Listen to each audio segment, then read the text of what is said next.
Issue ಏನೀಗ? ಈ ಸಲ ಕತ್ಲೆ ಜಾಸ್ತಿನೇ ಇದೆ. ಸರ್, ಈ ಸಲವೂ ನೀವು ನನ್ನನ್ನು ಅಲ್ಲಿಗೆ ಅಸೈನ್ ಮಾಡಿದ್ರಾ? ಅದೇ ಬೇಡ, ಹೋರಾಟಗಾರರ ಅಸಲಿಯತ್ತನ್ನು ಅನುಮಾನದಲ್ಲಿ ನೋಡ್ಬೇಕಾಗತ್ತೆ. ಸರ್, ಈವೆಂಟ್ ಯಾವತ್ತು? ರೆಡಿ ಇರಿ. ಯಾಕೆ? ದೀಪ ಹಚ್ಚೋಕೆ. ಸಾರಿ, ನಾನು ಬರಲ್ಲ. ನೀವು ಮೆಚ್ಚೋ ಸ್ಥಳದಲ್ಲಿ ನಿಮ್ ತಂಗಿನ ದೀಪ ಹಚ್ಚಲ್ಲ ಅಂತಿದ್ದಾರೆ. ಬೇಡರ ಕಣ್ಣಪ್ಪ ತಾನು ಕಿತ್ತು ನಿಮ್ಮ ಸ್ವಾಮಿಗೆ ಅಂಟಿಸಿರೋ ಕಣ್ಣುಗಳು ದೃಷ್ಟಿ ಕಳೆದುಕೊಂಡವೇನೋಪ್ಪ.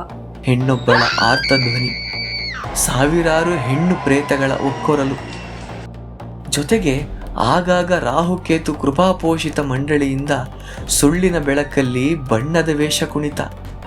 ಸಮುದ್ರದಾಳದಲ್ಲೂ ಬೆಂಕಿ ಯಾಕಿದೆ ಅಂತ ನನಗೆ ಈಗ ಅರ್ಥ ಆಯ್ತು.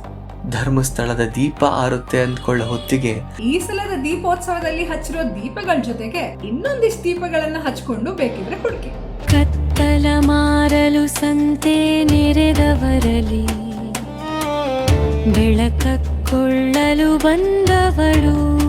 ನಮ್ಮ TRP ಬೆಳಕಿನ ವೇಗದಲ್ಲೇ ಸಾಕ್ತಿದೆ. ದೀಪಗಳನ್ನ ಎಲ್ಲಿ ಹಚ್ಬೇಕು ಅಂತ ಬರ್ತಿದ್ವಿ?